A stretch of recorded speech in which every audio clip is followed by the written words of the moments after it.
reason dia kita tak pasti kenapa, tapi bila adalah kita tanya 2-3 syarikat kan yang ada buat kesilapan yang sama kan, disebabkan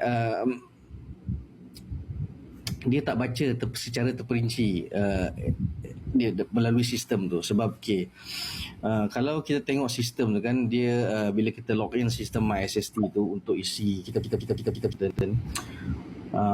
dia punya how do you say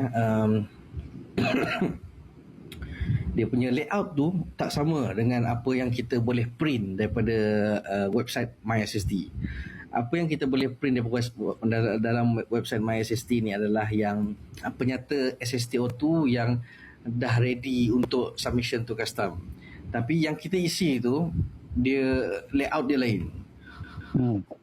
Ada kemungkinan staff ni dalam syarikat ni mungkin dia tak alert on apa description column tu, so dia isi saja. So bila dia dah start isi untuk penyata yang pertama salah, benda tu akan keep on salah lah sampai bila-bila.